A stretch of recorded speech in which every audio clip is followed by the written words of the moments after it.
پڑھنی ہے، 89 آیات ہم نے پڑھنی ہیں۔ صفحہ نمبر 18 ہے، لیکن دوسرا صفحہ ہے جو آپ اور میرے سامنے سپارہ کھلا ہے، پہلی لائن کے نصف حصے سے ہمارے سبق کا آغاز ہو رہا ہے۔ اعوذ باللہ من الشیطان الرجیم، بسم اللہ الرحمن الرحیم۔ وقال الملأ الذين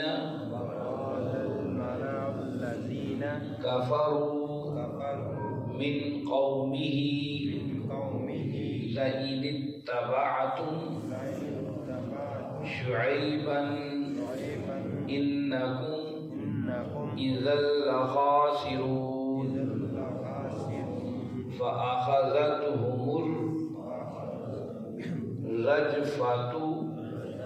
فأصبحوا في دارهم جاثمين الذين كذبوا شعيبا كأن لم يغنوا فيها الذين كذبوا شعيبا كانوا هم الخاسرين فتولى عنهم وقال يا قوم لقد أبلغتكم رسالات ربي ونصحت لكم فكيف آسى على قوم كافرين وما أرسلنا في قرية من نبي إلا أخذنا أهلها بالبأساء والضراء لعلهم يضرعون ثم بدلنا مكان السيئة حسنة حتى عفوا وقالوا قد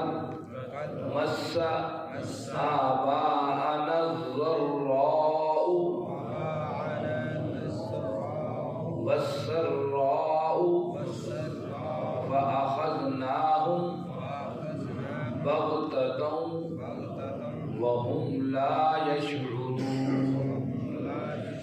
صدق اللہ۔ عزیز ساتھیو، تمام حمد و ثنا، تعریف و توصیف اس رحیم و کریم رب کے لیے جس کا رحم اور کرم ہر سو وسیع ہے۔ اس کے بعد لاکھوں کروڑوں درود و سلام اس نبی مہرباں پر جنہوں نے اللہ رب العزت سے حق کو پا کر ہم تک حق پہنچانے کا حق ادا کر دیا۔ عزیز ساتھیو، قوم شعیب کا تذکرہ چل رہا ہے 8ویں پارے سے، اور 9واں پارہ بھی قوم شعیب کے تذکرے کے ساتھ ہی آغاز ہوتا ہے۔ قوم شعیب کے اندر جو جرم تھے، جو ان کی عادتیں تھیں، وہ آپ کے سامنے پتہ چل گئیں کہ ناپ تول کے اندر کمی کرتے تھے، بدماشیاں کرتے تھے اور سمجھتے تھے کہ ہم ہی ذہین و فطین ہیں۔ پیسے والے لوگوں کو ہمیشہ یہ گھمنڈ رہتا ہے کہ ہم ہر چیز خرید سکتے ہیں، ہم دنیا بھی خرید سکتے ہیں اور دین بھی خرید سکتے ہیں۔ یہ تصور ان کا تھا کہ کون ہے لڑکے والے نئی بات آ کر بتا رہے ہیں، ہم جو عرصے سے ایک سسٹم کو لے کر چل رہے ہیں اور ہم کامیاب ترین تاجر بھی ہیں، اور ہم اس جگہ پر ہیں جہاں ساری تجارتی گزرگاہیں ہیں، ہم سب سے بڑی تجارتی منڈی میں بیٹھے ہیں، ہم ان کی باتوں میں آ کر کیوں اپنا گھاٹا اور کیوں اپنا نقصان کریں؟ یہی باتیں چل رہی تھیں۔ آج کا سبق بھی اسی حوالے سے آگے بڑھ رہا ہے۔ دیکھیے آج کے آیات میں کیا حکم ہے۔ فرمایا اعوذ باللہ من الشیطان الرجیم وقال الملأ الذین کفروا، کہا ان وہاں کے سرداروں نے، الذین کفروا جن لوگوں نے کفر کیا تھا، من قومی اپنے قوم سے لئن اتبعتم، اگر تم نے پیروی کی شعیب کی، انکم بے شک تم اذا لخاسرون، پھر تو تم گھاٹے میں رہو۔ اب جو وہاں کے بڑے بڑے سردار تھے، مال و دولت والے تھے، تاجر تھے، وہ کہنے لگے کہ عجیب بات ہے، اگر شعیب کے چکروں میں رہو گے نا کہ پورا تولو، پھر تو تم نے کاروبار کر لیے، پھر تم نے تجارتیں کر لی۔ جس طرح آج بھی ہمارے معاشرے کے اندر جو دائیں بائیں سے الٹے سیدھے طریقے سے کما کر آ جائے،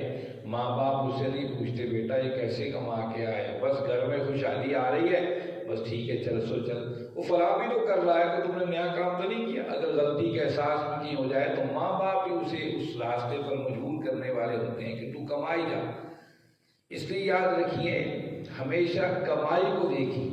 اسلام نے کمائیوں پر پابندیاں نہیں لگائیں۔ تجارتیں تو مکہ میں پہلے بھی ہو رہی تھی، مکہ کے کافر بھی کر رہے تھے، لیکن تجارت کو نئی ڈائریکشن اسلام نے دی۔ اللہ کے نبی صلی اللہ علیہ وسلم نے جب تجارت کا آغاز کیا تو آپ کی دھوم مکہ میں کیوں مچ گئی کہ ایسا تاجر ہے کہ جو ہر چیز پورے تول اور ناپ کے ساتھ بیچتا ہے۔ اسی بات کو دیکھ کر تو حضرت خدیجہ رضی اللہ تعالیٰ عنہ نے اپنے غلام میسرہ کو بھیجا کہ جاؤ یہ سامان بھی لے جاؤ اور محمد سے کہو صلی اللہ علیہ وسلم سے کہ ہم دگنی تمہیں اس کا جو ہے پرافٹ دیں گے، پہلے تم پرافٹ کو دیتا اسے دگنا ہم دیں گے۔ اور جب میسرہ واپس پلٹا اور ساری کارگزاری پوچھی میسرہ سے کہ میسرہ بتاؤ تم نے کیسا تاجر پایا، انہوں نے کہا میں تو حیران ہوں، عجیب تاجر تھا، ہر مال بیچنے سے پہلے اس کے نقص پہلے بتاتا تھا، بھئی اس کی یہ کمیاں کوتاہیاں ہیں اس چیز کے اندر، خریدنا چاہو تو خرید لو، نہ خریدنا چاہو تو نہ خریدو، یہ اتنے کی ہے اور اتنے میں ہے۔ اور وہ واقعہ بڑا مشہور ہوتا ہے جب اللہ کے نبی صلی اللہ علیہ وسلم نے مدینہ میں ریاست قائم کرنے کے بعد آپ نے جب سارے دنیا کے دائیں بائیں عرب کی ریاستوں کو اسلام کی دعوت دی تو ایک یمن کے اندر بھی اللہ کے نبی صلی اللہ علیہ وسلم نے اپنا قاصد بھیجا، اور اس قاصد نے وہاں کی سب سے بڑی منڈی میں آ کر اعلان کہ سنو میں محمد کریم صلی اللہ علیہ وسلم کا پیغام لے کر آیا ہوں، اسلام قبول کر لو۔ ایک اس زمانے میں جتنی بڑی دکان ہوتی تھی، جتنا بڑا تاجر ہوتا تھا، اتنی بڑی اونچی کرسی ہوتی تھی جس کو بیٹھ کر جو ہے وہ چیزیں بیچنا کرتا تھا۔ یہ آج بھی کچھ سال پہلے ہمارے ہاں ایسا سسٹم تھا کہ اونچی کرسی ہوتی تھی، جو شیر صاحب ہوتے تھے، تاجر ہوتے تھے، وہاں بیٹھ کر ساری نگرانی بھی کرتے تھے، خرید و فروخت۔ اس نے کہا یہ کیا شور مچا ہوا ہے؟ کہا جی پیغام دینے والا پیغام لے کر آیا ہے کہ میں محمد صلی اللہ علیہ وسلم کا ایجی ہوں، اسلام قبول کروں۔ کہا من محمد، کون ہے محمد؟ کیا وہ مکی قریشی محمد ہیں؟ کہا ہاں وہی ہیں۔ کہا سنو اشہد ان لا الہ الا اللہ وحدہ لا شریک لہ واشہد ان محمد عبدہ ورسولہ۔ لوگوں نے کہا میاں تو کبھی مدینہ گیا ہی نہیں، تو کلمہ کیسے پڑھ رہا؟ کہا مدینہ نہیں گیا ہوں لیکن مکہ ایک دفعہ گیا تھا، اور اونٹ مجھے کچھ گھوڑے خریدنے تھے اور میں نے ایک صاحب سے گھوڑے کا سودا کر لیا تھا، اور میں گھوڑا لے کر واپس آ رہا تھا کہ مجھے پیچھے سے گھڑ سوار آواز دے دیتا ہوا آ رہا تھا۔ جب قریب آیا اس نے کہا کہ سنو میں محمد ہوں صلی اللہ علیہ وسلم، میرے غلام زید نے تمہیں گھوڑا بیچا ہے، اور اس بیچنے سے پہلے اس گھوڑے کے نقص نہیں بتائے ہیں، میں تمہیں بتا دوں اس گھوڑے میں فلاں فلاں نقص ہے، اور اگر تم چاہو تو اس بیع کو ختم کر دو، نہیں تو اتنے پیسے کم قیمت پر تم اسے خرید لو۔ اور انہوں نے کہا کہ اتنی دور سے آپ یہی بات کہنے کے لیے؟ کہا ہم یہی کہنے کے لیے۔ کہا کیسا تاجر، ایسا با کمال، مجھے اگر یہ وہی محمد ہے تو میں ابھی اسلام قبول کرتا ہوں۔ اسلام نے تجارتوں پر پابندی نہیں لگائی ہے، لیکن اس کی ڈائریکشن تبدیل کی ہے۔ بظاہر گھاٹا نظر آتا ہے لیکن اس پیسے میں وہ برکتیں پائی جاتی ہیں حلال کے اندر جو کسی اور چیز میں نہیں پائی جاتی۔ ان برکتوں کا اثر نئی نسلوں پر ہوتا ہے، اولاد پر ہوتا ہے، اور اس کی اپنی بستی قبیلے پر ہوتا ہے۔ لیکن ہمارے معاشرے کہتے دیکھو جی فلاں نے یہ لے لیا اور ہم ابھی تک تو وہیں تک کھڑے ہوئے ہو۔ پھر کبھی والدین نہیں پوچھتے میاں کتنے کے جذبات خون کر کے جذباتوں کو خون کر کے کما کے لے کر آئے ہو، کیا کر کے حلال سے آرام سے، یہ بھی ہم لوگ نہیں دیکھتے ہیں۔ یہی بات وہاں کے سردار کہہ رہے تھے، من قومی، اپنی قوم سے، لئن اتبعتم شیئا، شعیب کی پیروی کر لی تھی، انکم اذا لخاسرون، تم تو ناکام ہو جاؤ گے جو گھاٹے کا سودا کر رہے ہو، خسارے کا سودا کر رہے ہو۔ فأخذتهم الرجفة، بس پکڑ لیا انہیں زلزلے نے، فأصبحوا، بس ہو گئے، فی دارہم، اپنے گھر میں، جاثمین، اوندھے پڑے۔ اب جب یہ ہو گیا تو اللہ کا پھر عذاب بھی آیا۔ عذاب کیا تھا؟ زلزلے کا عذاب تھا۔ جب زلزلہ آیا تو وہ اس سے بچنے کے لیے زمین کے ساتھ چمٹ گئے، شاید ہم بچ جائیں۔ اللہ کہتے فی دارہم یاسین، اپنے گھروں میں اوندھے پڑے رہ گئے۔ الذین کذبوا شعیبا کأن لم یغنوا فیہا الذین کذبوا شعیبا کانوا هم الخاسرین۔ الذین کذبوا، جن لوگوں نے انکار کیا تو شعیب کا، شعیب صلی اللہ علیہ وسلم کا، کأن لم یغنوا فیہا، گویا کہ وہ تھے ہی نہیں، ان کی حالت ایسی ہو گئی گویا کہ وہ تھے ہی نہیں، ایسے ختم ہو گئے۔ الذین کذبوا، جن لوگوں نے جھٹلایا تھا شعیب علیہ السلام، کانوا هم الخاسرین، وہی ناکام ہو گئے۔ وہ جو دنیا میں بڑے تاجر تھے، جو کہتے ہم بڑے باکمال تاجر ہیں، وہ ناکام نہیں تھے، وہ کامیاب نہیں تھے، وہی ناکام ہو گئے۔ اور بچے کون سے؟ اہل ایمان۔ فتولی عنہم، اور پھرے ان سے وہ حضرت شعیب علیہ السلام، وقال، اور کہا یا قومی، اے میری قوم، لقد ابلغتکم رسالات، میں تمہیں پہنچا دیا وہ پیغام رسالت ربی جو میرے رب نے دیا تھا، وَنَصَحْتُ لَكُمْ، میں نے تمہیں نصیحت کر دی، فَكَيْفَ آسَى، بس کیسا افسوس، عَلَىٰ قَوْمِ الْكَافِرِينَ، اس قوم پر جو انکاری ہے۔ انہوں نے کہا کہ ذمہ داری نصیحت کی تھی، پیغام کی تھی، وہ تمہیں پہنچا دیا، اور میں کیا افسوس کروں، مرے پڑے ہو تم، میں افسوس کیا کروں تمہاری زندگی پر؟ افسوس کرنے کا بھی جو ہے وقت نہیں ہے کہ تم لوگ انکاری تھے اس پیغام کے جو اللہ اور اس کے رسول کا تھا۔ ذہنوں میں یہ بات رکھی، مومن تھے، قرآن نے مومن ایمان والے کہا، مسلمان تھے وہ لوگ، کوئی کافر نہیں تھے۔ وما ارسلنا فی قریۃ من نبی، نہیں بھیجے ہم نے کوئی بھی ایسی بستی نہیں چھوڑی، من نبی، جہاں ہم نے کوئی نبی نہ بھیجا ہو، الا اخذنا، مگر ہم پکڑ لیتے تھے، اہلہا، ان کے رہنے والوں کو، بالباساء، سختی میں، والضراء، اور نقصان میں، لعلہم یضرعون، شاید کہ وہ ڈریں، روئیں، اللہ کا خوف اختیار کریں۔ اللہ فرماتے ہیں ہم نے بستیوں میں نبی بھیجنے کو، بستیاں فوراً تباہ نہیں کرتی، ہم نے انہیں نبی کے ذریعے پیغام حق بھی پہنچایا، کتاب کے ذریعے پیغام بھی پہنچایا، اور پھر کبھی تنگی ترسی دے کر وہ ہلایا بھی صحیح کہ شاید وہ پلٹ آئیں، شاید وہ میری طرف پلٹ آئیں، مجھ سے مانگ لیں۔ آج یہی حالات ہیں، اللہ رب العالمین ہمیں تنگیاں ترسیاں دیتے ہیں، کسی کو تکلیف آئے، کسی کو نقصان ہو، سمجھیے اللہ کی طرف سے، اللہ ہم سے حساب، ہم سے ہمارا امتحان لے رہے ہیں۔ ثم بدلنا مکان، پھر یہاں تک کہ ہم نے بدل ڈالا مکان، ان کے طریقے کو، سیئات الحسنہ، ان کی بدحالی کو خوشحالیوں سے، یعنی کہ انہیں خوشحالیاں دے دی، بدحالیاں ان کی ختم کر دی۔ حتی عفوا، وہ خوب پھلے اور پھولے، وقالوا، کا قد مس آباءنا الضراء والسراء، یہ تنگیاں ترسیاں تو ہمارے آباء و اجداد پر بھی آتی رہی ہیں۔ گویا سمجھنے کی بجائے، اللہ کی طرف سے اشارہ سمجھنے کی بجائے اللہ کی طرف پلٹ آتے، لیکن کہ یہ جو نفع نقصان ہو رہا ہے، یہ تنگی ترسیاں ہمارے آباء و اجداد پر بھی آتی رہی،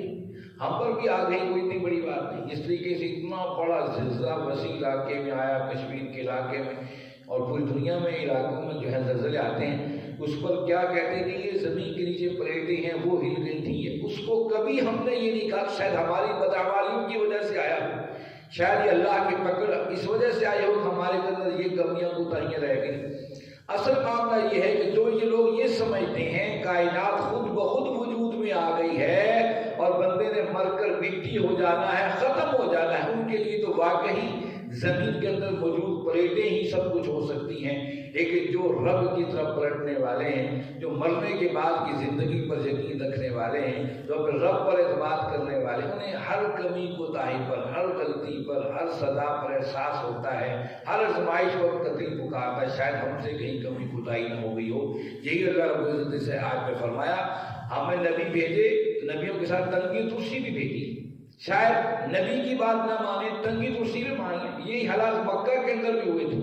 مکہ کے لوگ 2 دفعہ قحط سے جکڑے گئے، ایک دفعہ اللہ کے نبی صلی اللہ علیہ وسلم کی حیات طیبہ کے اندر مکہ کے حالات جب مکہ میں تھے ایسے ہو گئے کہ بالکل پریشان ہو گئے، اللہ نے اشارہ ان کی طرف بھی کیا کہ تنگی ترسیاں اسی لیے دیتے ہیں تاکہ اللہ کی طرف پلٹو، اور دوسری دفعہ ان پر کہا ساری جب آئی، جب اللہ کے نبی صلی اللہ علیہ وسلم مدینہ میں تشریف لے آئے تھے، وہ بہت سخت قحط کا عالم تھا کہ مکہ میں ایسا قحط پڑا کہ ابو سفیان جو اس وقت دشمن، بدترین دشمن تھا، بعد میں ایمان لے آئے تھے رضی اللہ تعالیٰ، تو بارگاہ رسالت میں آئے اور پھر رو کر اظہار کیا کہ آپ کی قوم اور آپ کے بھائی اور آپ کے بندے وہاں پر مر رہے ہیں بھوک سے، آپ صلی اللہ علیہ وسلم نے حکم دیا کہ ان کو اناج پہنچایا جائے، ان کی دعا بھی کی۔ اللہ فرمایا پھر ہم تکلیفیں ہی دیتے ہیں، شاید بندہ پلٹ آئے، اور پھر فرمایا کہ پھر تنگی دوشی کے ساتھ ساتھ ہم وسائل بھی مہیا کرتے ہیں، پیسہ بے بہا دے دیتے ہیں، مکان سیئت الحسنہ، بدحالی ختم کر کے خوشحالیاں لا دیتے ہیں، حتیٰ وہ پھول پھلتے پھولتے ہیں، وقالوا قد مس آبانا الضراء والسراء، پھر وہ کہتے ہیں کہ یہ تنگیاں ترشیاں تو ہمارے باپ نے بھی دیکھی ہیں، ہم نے بھی دیکھی، کوئی اتنی بڑی بات نہیں ہے۔ فَأَخَذْنَاهُمْ بَغْتَةً، پھر ہم انہیں اچانک پکڑ لیتے ہیں، گرفت کر لیتے، وَهُمْ لَا يَشْعُرُونَ، وہ اس کا شعور ہی نہیں رکھتے۔